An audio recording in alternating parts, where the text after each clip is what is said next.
que je te raconte l'histoire du chien mangeur de billets? Ok, mais par contre, moi, je ne raconte mes histoires qu'aux enfants qui se lavent les dents.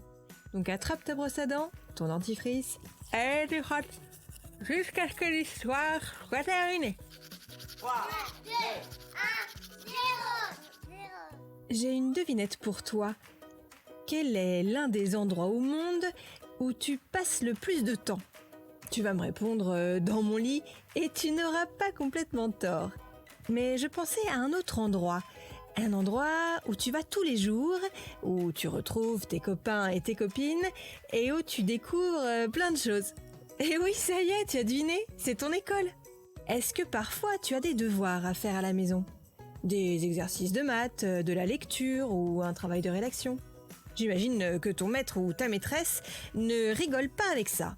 Attention à ne pas les oublier, hein, parce que l'excuse « Pardon maîtresse, je n'ai pas mon devoir, mais en fait je l'avais fait, hein, vraiment, promis, j'aurais craché, mais mon chien l'a mangé. » Eh bien, on la connaît, hein.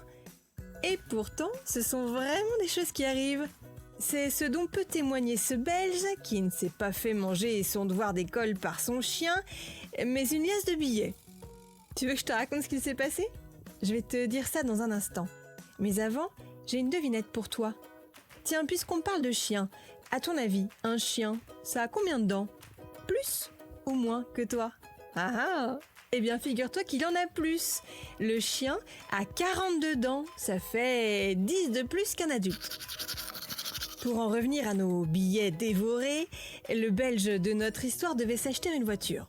Et il comptait en payer une partie en espèces, comme on dit, c'est-à-dire avec des billets. Il avait donc préparé une grosse liasse, 2000 € en billets, et les avait glissés dans une enveloppe en attendant d'acheter la voiture. Il rentre chez lui, pose l'enveloppe un peu en hauteur derrière un cadre et part bricoler. Mais ce que je ne t'ai pas dit, c'est que l'homme de notre histoire a un chiot. Un chiot un peu foufou. Et voilà, pendant que l'homme était parti bricoler, son chiot s'est jeté sur l'enveloppe de billets pour les mordiller. Il les a même tous déchiquetés méthodiquement. Quand l'homme est revenu dans le salon, il a retrouvé une montagne de confettis de billets dans le panier de son chien. Catastrophe! 2000 €! Et c'est une belle somme, réduit en poussière.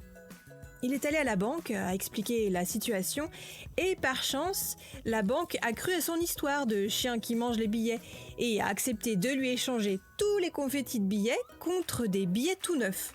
Ouf! Mais attention, hein, je ne suis pas certaine que ça marchera pour tes devoirs avec ton maître ou ta maîtresse. Bon, montre-moi un peu tes dents. Fais A, fais I. C'est pas mal ça, bien blanche comme il faut. Tant pis pour vous les caries. Allez, maintenant, au lit. Je vais pas aller me coucher. Retrouvez les épisodes des Dents et Dodo sur le site et l'application BFM TV et sur toutes les plateformes de streaming. Si cet épisode vous a plu, n'hésitez pas à lui donner une note, à vous abonner à la playlist et surtout à en parler autour de vous. C'est un podcast BFM TV.